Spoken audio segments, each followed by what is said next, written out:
Y esta pregunta es interesante.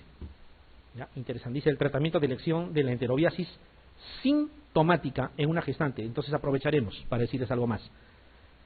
El Oxyurus, cuando es asintomático en una gestante, no se trata. Esperan que termine la gestación para tratar.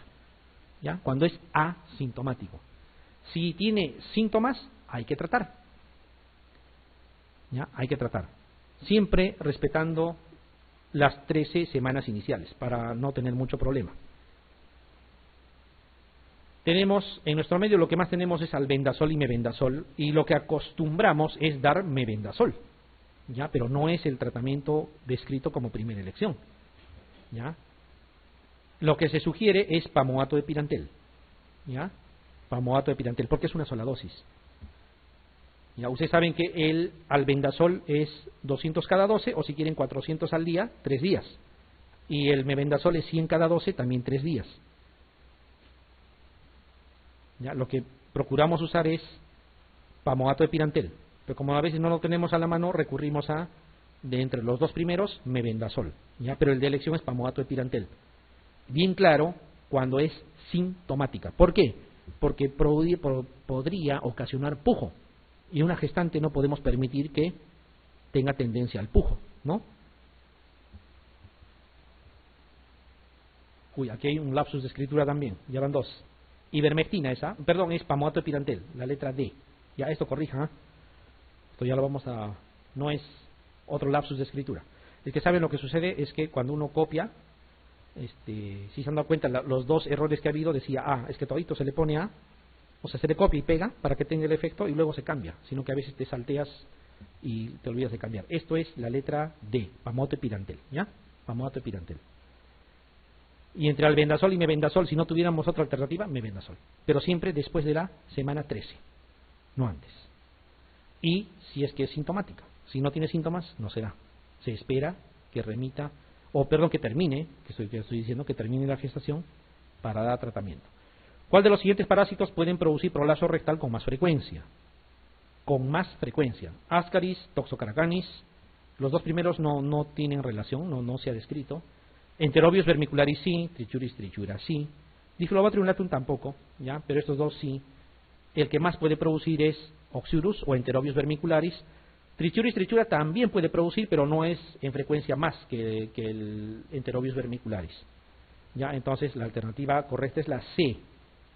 Pero también puede producir Trichuris trichura, acuérdense, ¿ya? No es exclusividad. Asociada al pujo. El prurito anal nocturno en niños está asociado mayormente a una de las siguientes parasitosis. Pregunta directa. Ascaris, Toxocara, Enterobius, Trichuris, ¿cuál será? Otra vez lo mismo, ¿no? Ese es un marcador clínico, ¿ya? Prurito. Bueno, pregunta directa. Terminamos con los planos. Parecía que no íbamos a acabar, ¿no? Terminamos con los planos. Todo protozoarios, gusanos cilíndricos, gusanos planos ahora. Y gusanos planos, felizmente, para las situaciones que nosotros buscamos, son pocos los que realmente tienen que ver con patología importante. Vamos. Lo primero, paragonimiasis. Acá hay que ser puntual. No sería raro que para algunos sea como una situación nueva incluso, ¿ya? Hay que ser muy puntual. ¿Por qué se caracteriza la paragonimiasis? Porque son pacientes que vienen a consulta con un cuadro de hemoftisis, de tos, de semanas de evolución, con una placa radiográfica de pulmón compatible con tuberculosis, tanto así que los esputos salen negativo, negativo, negativo, pero dicen, iníciale igual porque parece tuberculosis. O sea, son pacientes que van a venir con el antecedente generalmente de tratamiento para tuberculosis sin respuesta. ¿Qué es lo que sucede aquí?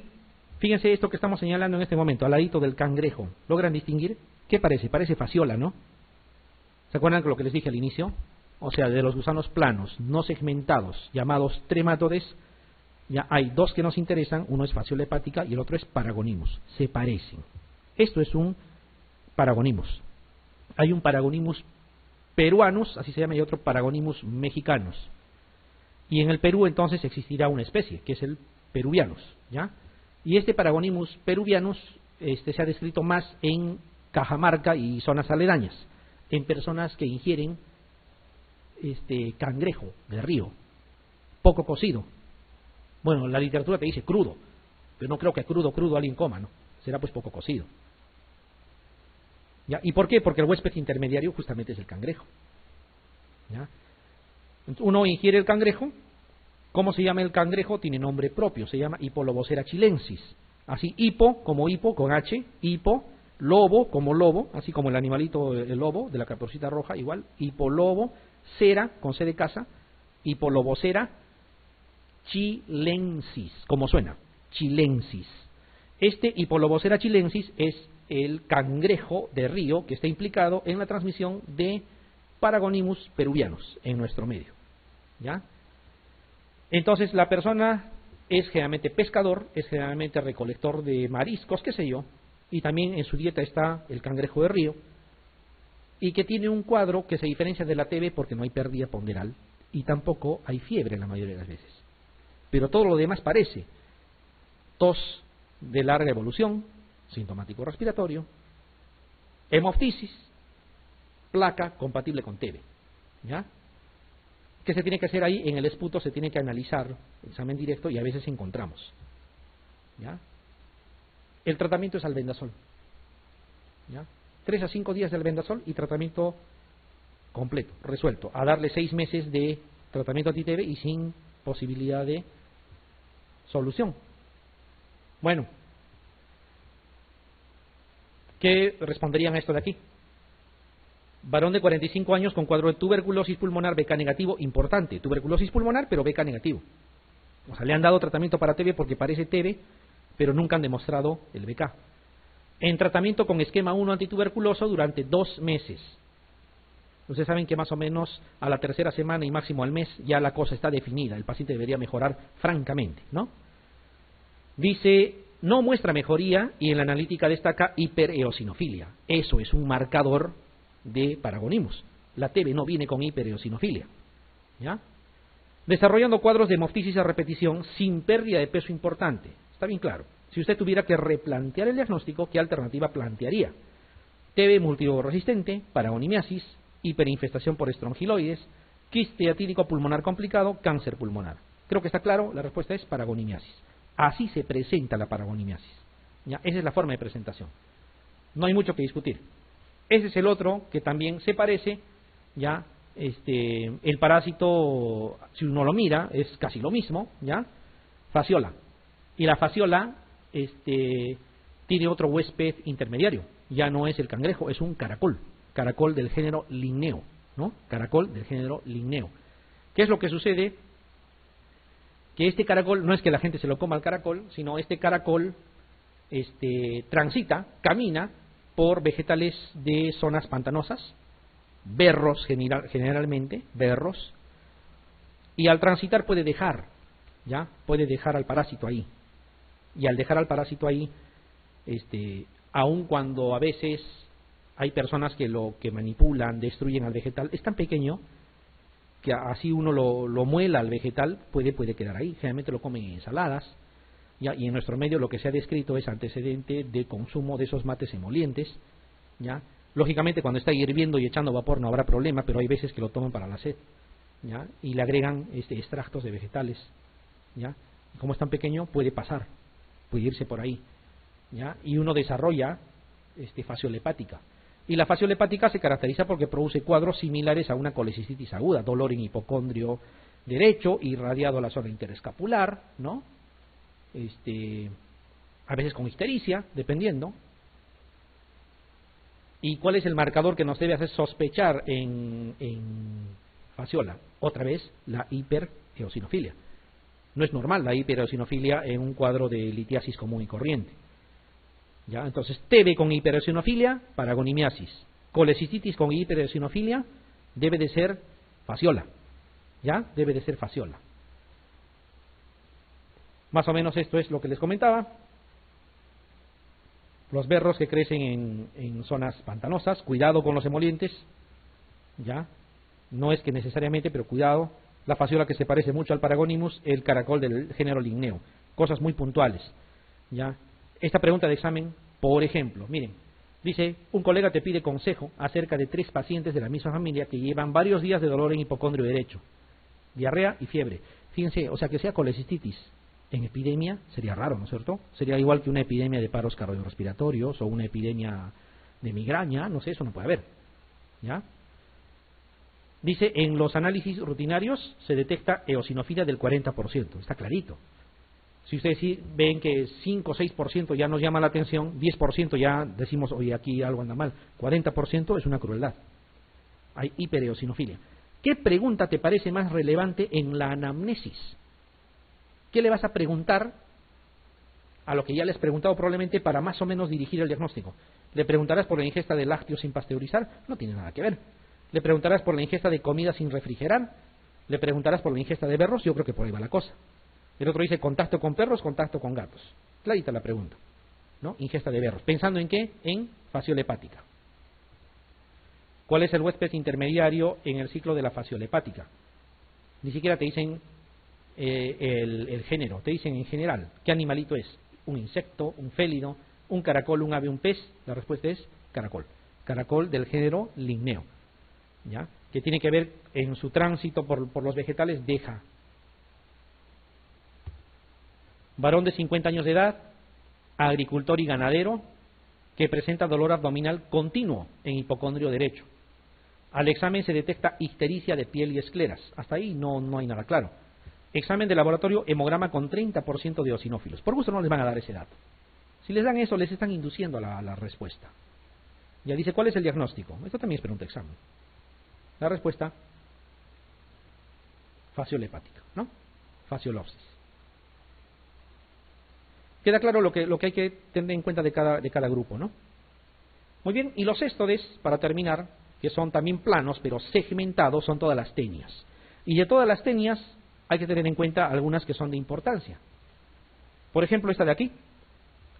En el Echinococcus granulosus, que vendría a ser la tenia del perro, por lo tanto, el huésped definitivo es el perro, pregunta de examen, lo han preguntado alguna vez, ¿ya? ¿Qué cosa es huésped definitivo? El que alberga al parásito en estadio adulto, ese es huésped definitivo, ¿ya? Y el que alberga algún ciclo evolutivo diferente al adulto es huésped intermediario. El huésped definitivo es el que alberga al parásito en su estadio adulto, y su estadio adulto es una tenia, no es el quiste atídico, es una tenia, ¿ya? Y está en el perro, por eso le llaman tenia del perro. ¿Qué debemos de recordar? Y esto es aplicable para el cisticerco, para la neurocisticercosis, para todo. Acá hay dos formas que nos interesan: el quiste y la tenia. Y esto se va a repetir en las otras tenias también. ¿Cuándo adquirimos quiste y cuándo adquirimos tenia? Eso tenemos que diferenciar, ¿ya? Para nosotros desarrollar tenia, tenemos que ingerir quistes. Para que el quiste ingrese, se desenquiste, pase a larva y esa larva se haga tenia. ¿Queda claro? Y para que nosotros desarrollemos cisticerco o quiste, que es lo mismo, debemos ingerir huevos de tenia. El huevo de tenia ingresa, ¿ya? Primero desarrolla una mini larva y luego desarrolla quiste, porque va a migrar y va a desarrollar quiste. Esto es una regla universal, ¿ya? Es una regla universal. Entonces, ¿por qué el perro tiene al Echinococcus granulosus en su estadio adulto, en tenia? Para tener tenia, ¿qué debió haber ingerido? Carne con quiste, ¿sí? Carne con quiste que se va a transformar en tenia. ¿Y de dónde ha venido eso? Esto viene de acá. Miren cómo es el ciclo, ¿ah? El perro tiene a la tenia, ¿sí? Va a eliminar por materia fecal el perro, ¿qué cosa? Huevos. Esos huevos de tenia van a contaminar pastizales, ¿sí? ¿Quién come pasto? Las ovejitas.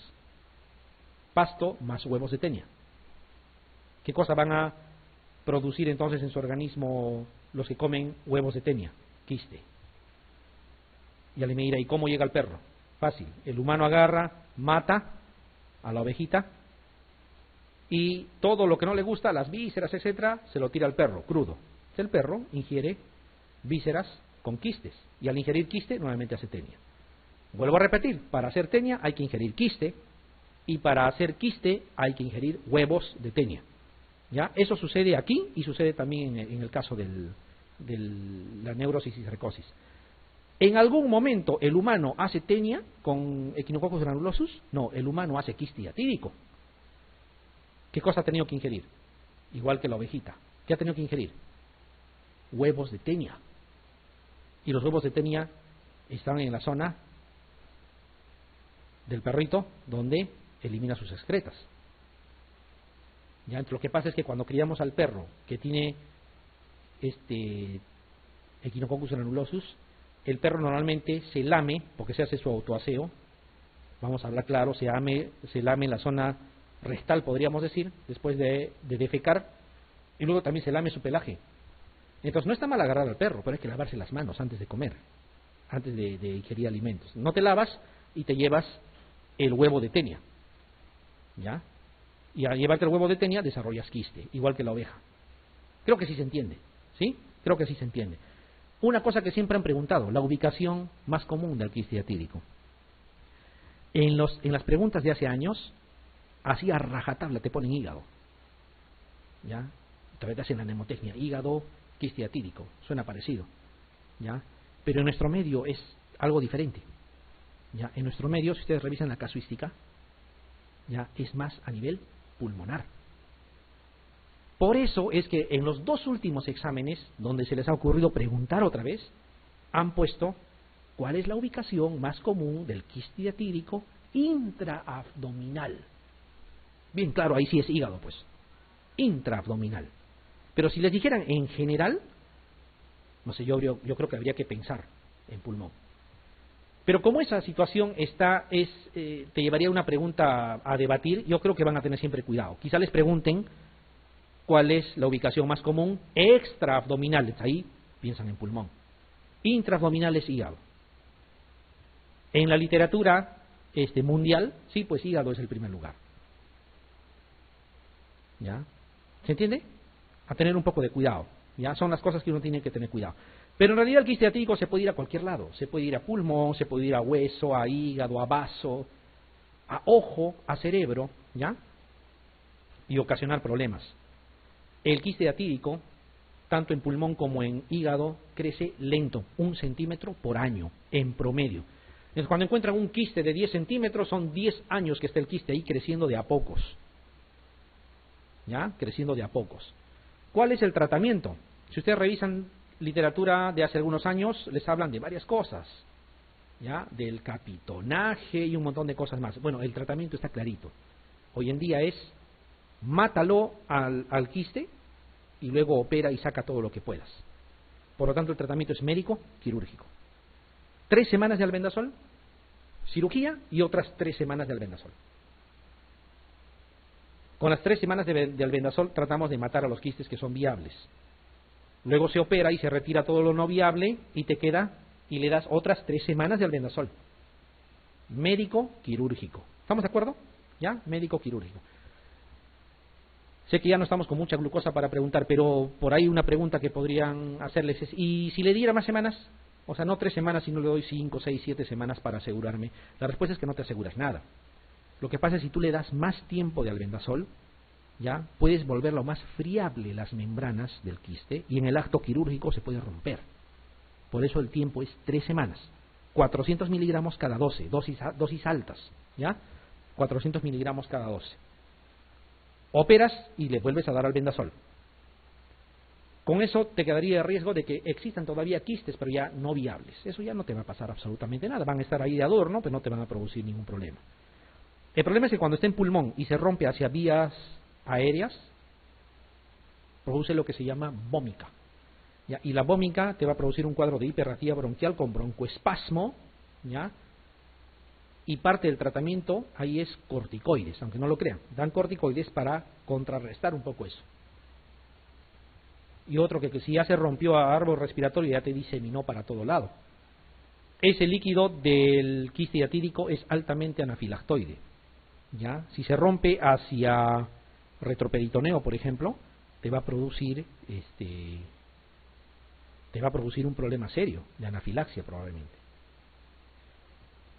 Ahora, el que está en el pulmón no se rompe tan fácil. ¿Ya? Se ha descrito que el que se rompe más fácil es el que está a nivel del hígado y se rompe hacia vías biliares.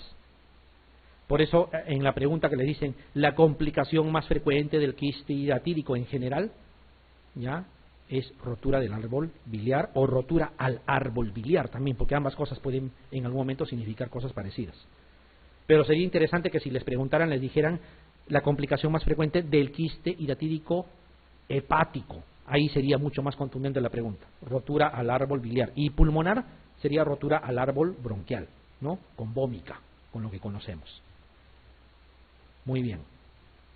Entonces el huésped definitivo del Echinococcus granulosus, no hay nada que discutir, es el perro. Huésped definitivo es el que alberga al parásito en estadio adulto, en este caso es el perro. La localización más común del quiste hidatídico intraabdominal, como les decía. Ya no es simplemente el quiste hidatídico, porque eso puede variar. Intraabdominal te está delimitando a cavidad abdominal del diafragma para abajo y por encima de la pelvis. Obviamente pulmón y cerebro están fuera, ojo también. ¿Ya? Peritoneo podría ser, pero entre peritoneo e hígado es hígado. ¿Ya? Fíjense, a veces hay preguntas así, medias extremas también. No sé para qué ponen pulmón, cerebro, ¿no? Si está hablando bien claro que dice intraabdominal. El manejo ideal del quiste hidatídico es quirúrgico y luego albendazol. Albendazol y luego quirúrgico. Solo albendazol, solo quirúrgico. Todo lo que diga solo es falso, ¿no es cierto? Porque está limitando la alternativa. Albendazol en el pre y postquirúrgico, eso resume lo que hemos comentado. 3 semanas, ¿no? Intermedio, la cirugía.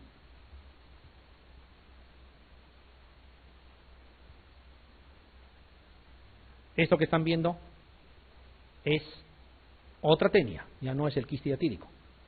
¿Ya? La tenia que tiene que ver con el humano y tiene que ver con el cerdo es la tenia solium. La tenia saginata que está en la carne del ganado vacuno, vuelvo a repetir, no hace cisticerco en el humano, hará cisticerco en otros animales, pero no en el humano. Miren, aquí la cosa es clara. ¿Qué se tiene que hacer para tener tenia? Ingerir quistes. Entonces, si yo voy a tener tenia, ¿qué cosa he tenido que hacer antes? Ingerir carne de cerdo con cisticerco, con quistes. ¿Ya? Entonces, que yo ingiera carne de cerdo, digamos, poco cocida y con cisticerco, me da el riesgo de teniasis. Y para hacer cisticerco, ¿qué tengo que ingerir? Huevos de tenia. ¿Ya? Y los huevos de tenia no están en la carne, están en vegetales. ¿Ya? Entonces las ensaladas mal preparadas me pueden llevar al riesgo de eso que estamos comentando. Y como dice aquí, la cisticercosis puede afectar cualquier órgano, pero miren esto, es más común en los tejidos subcutáneos y el cerebro. ¿Ya? Y obviamente el sistema nervioso, incluido lo que es ojos también. ¿Ya? Ahí se va, pero puede ir a cualquier lado, ¿ya? El cisticerco. Si está en tejido celular subcutáneo, etcétera, no nos causa mayor problema. El problema es que vaya a cerebro, ahí nos produce convulsiones tardías. Manifestación clínica más común de la neurocisticercosis, convulsiones tardías. Convulsiones tardías significa que ya de adulto yo convulsiono, sin el antecedente de la niñez, o sea, no es una epilepsia primaria. ¿Ya? Convulsiones tardías. Bien. Cuando ingieres la carne poco cocida que contiene cisticerco del cerdo, te va a dar tenia. Pero si ingieres huevos de tenia, te va a dar cisticerco. Y en esta imagen se ve mucho más claro, miren. Este ciclo lo habla mucho más claro. Esto es lo que comúnmente debería suceder. El humano que tiene tenia elimina de sus excretas huevos de tenia, y el cerdo que ingiere heces puede llevarse los huevos de tenia y desarrollar quiste. El quiste en la carne poco cocida ya puede ser ingerida nuevamente por el humano y nuevamente desarrollar tenia. Eso sería lo lógico. Quiere decir que para tener cisticerco tendríamos que hacerlas la del cerdo, no exclusivamente ingerir materia fecal, pero algo parecido. Si se contamina con materia fecal, ¿qué es lo que más o menos se dice o lo que se describe? Y está descrito, epidemiológicamente en el Perú está descrito. Personas en algunas zonas donde no hay servicios higiénicos realizan sus excretas, sus deposiciones a la intemperie, ¿ya? Y a veces coincide con zonas lluviosas incluso.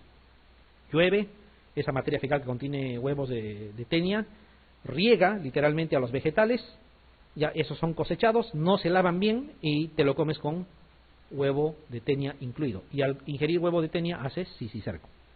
¿Ya? Entonces la carne de cerdo no es riesgo directamente para cisticercosis. ¿Ya? Eso es lo que quiero que quede claro. Entonces la tenia se caracteriza porque la tenia soleum llega a tener metros de longitud, se habla hasta de más de 6 metros, dependiendo, ¿ya? Tiene una parte proximal que es el escólex, así se llama, el escólex, y luego tiene segmentos, ¿ya? Segmentos. Cada segmento, ¿ya? Cada proglótide le llaman a cada segmento, es potencialmente un proglótide que en algún momento puede dar a otra tenia más. Cuanto más distal de la cabeza sean los proglótides, van a contener huevos maduros, y eso sale por las heces. Y al conjunto de todos los proglótides le llaman estróbilo, ¿ya? Una terminología que no sé si les va a servir. Pero miren, el tamaño de la tenia viable y realmente es plano, ¿no? Cada segmento contiene, lo que habíamos dicho, potencialmente huevos embrionados. Cuanto más distantes, más posible también. Entonces, ¿con qué se trata la cicicercosis? La cicicercosis se puede tratar con albendazol, está descrito praziquantel también. Hoy en día más se usa el albendazol, pero depende de la localización. Si está en el parénquima cerebral, es con albendazol, va a haber éxito.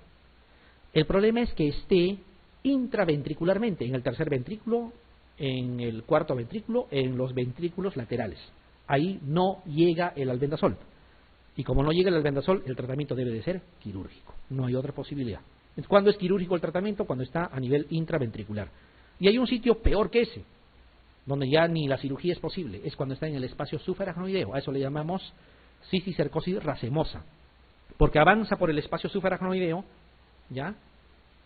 Y como ustedes saben, hay bastante vascularización en la zona, va bordeando todo, de tal manera que si tú quieres retirar eso tendrías que llevarte todo el espacio subaracnoideo más. Es imposible de operar. Y no llega el albendazol, es una forma letal, ¿ya? La cicicercosis racemosa. Esto que van a ver en la imagen representa a la cisticercosis intraventricular. Vamos a apurar un poquito la imagen. La calota están retirando, ¿ya? Dura madre.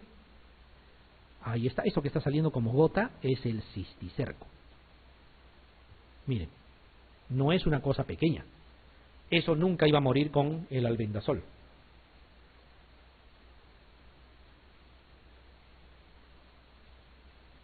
Ahí lo retiran. Miren, comparado con el tamaño de una riñonera al final, uno puede sacar sus conclusiones.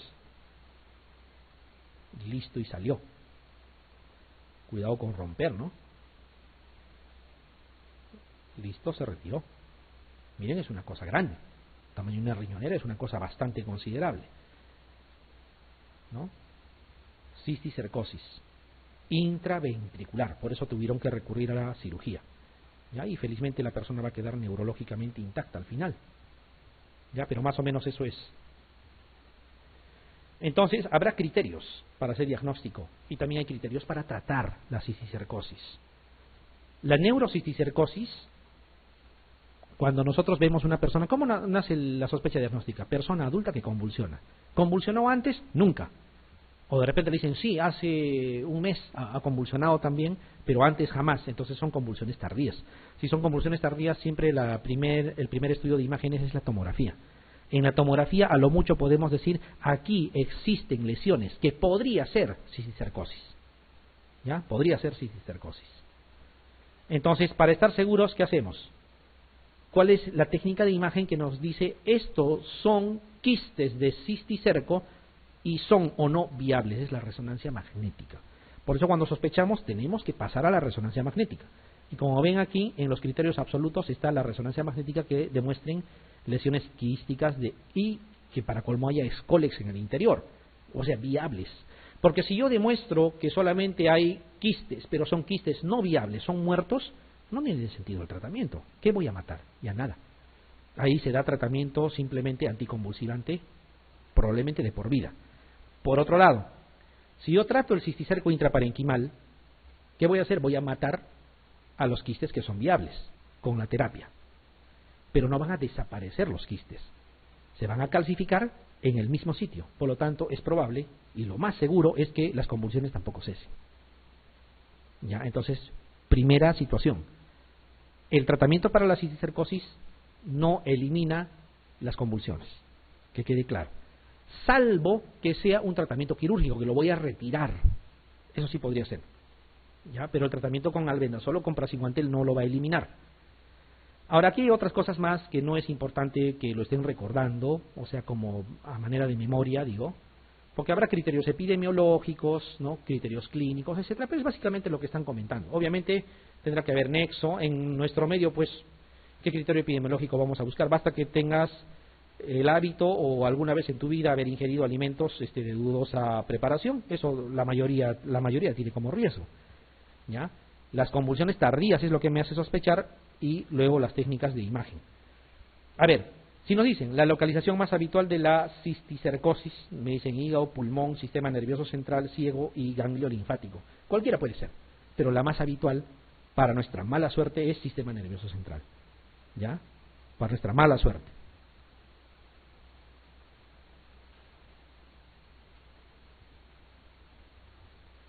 Uno de los siguientes métodos de imágenes permite visualizar quistes viables en casos de neurocisticercosis, lo acabamos de decir. Ya, y incluso eso solicitamos antes de probablemente iniciar terapia. Te dan tomografía craneal, resonancia magnética, radiografía, ecodoppler, gammagrafía. ¿Cuál vamos a elegir? Resonancia magnética. La resonancia magnética es la que te da la viabilidad, ¿ya? La viabilidad. Otro lapsus. Ya voy a tener que colgar a alguien. Bueno, es resonancia magnética, doctores. No es, ¿cómo va a ser ecodoppler transcraneal? Ecodoppler es para ver flujo sanguíneo, no es para, nunca va a ser para ver viabilidad de algo. Ya. Bueno, es resonancia magnética craneal. ¿Ya? ¿Qué más quiero que se acuerden? Ya para concluir, antes de iniciar la terapia con albendazol o con praziquantel, den corticoides. ¿Saben qué es lo que sucede? Si el quiste es viable y tú le das tratamiento, vas a crear una reacción inflamatoria alrededor importante a veces, y eso tiene que estar garantizado. Primero das corticoides, ¿ya? De tal manera que la reacción inflamatoria no sea tan severa y no empeores las convulsiones, porque si no, probablemente vas a hacer que convulsione más de lo que ya ha estado convulsionando. Damos el tratamiento y damos anticonvulsivantes también. El que más se usa es, ¿cuál es? Ácido valproico, 500 miligramos cada 8. Y a veces se queda con eso, de por vida, ¿ya? A veces se queda de por vida. Penúltimo, la cisticercosis del sistema nervioso central, neurocisticerco, es de indicación quirúrgica siempre y cuando esté ubicado a nivel D. ¿Parénquima cerebral? No. El parénquima cerebral más bien responde muy bien al albendazol. Eso fue pregunta de examen en el 2011. ¿Cuál de las ubicaciones responde mejor a la terapia? Parénquima, intraparenquimal. Ganglios basales sería casi lo mismo que parénquima, ¿no es cierto? Una parte del parénquima. Ventrículos, eso sí, cuando está en ventrículos tiene que ser quirúrgico. El albendazol no llega. Cápsula interna, parte del parénquima. Área temporal, parte del parénquima. La respuesta es la C. Y esta es la última tenia. Aquí no hay mucho que discutir. Es la tenia del pescado. Ya aquí tenemos dos Diphyllobotrium, el Diphyllobotrium latum, el Diphyllobotrium pacificum. Ambos hacen algo parecido. ¿Ya? Lo que hacen es, cuando la tenia está en el humano, compiten por la vitamina B12, no por el ácido fólico, por la vitamina B12. Ustedes saben que la anemia megaloblástica por ácido fólico no es exactamente igual desde el punto de vista clínico que la que produce por deficiencia de vitamina B12. Cuando se consume la vitamina B12, que demora años para consumirse, porque los depósitos no duran tampoco, está siempre asociado a síntomas neurológicos, ¿no es cierto? Entonces es una situación que viene con ataxia, que viene con otras cosas más, ¿ya? Entonces, el ingerir carne de pescado poco cocida te puede llevar a que desarrolles tenia, ¿ya? Tenia del pescado, ¿ya? Tenia del pescado. Y la tenia del pescado va a competir por la vitamina B12 y te va a desencadenar anemia megaloblástica en el tiempo. ¿Ya? Diphyllobotrium latum, Diphyllobotrium pacificum. Justamente aquí tenemos la pregunta, dice, varón de 25 años, pescador, consulta por parestesias, adinamia y letargia, síntomas de anemia. Hemoglobina en 8,7, tiene anemia definitivamente.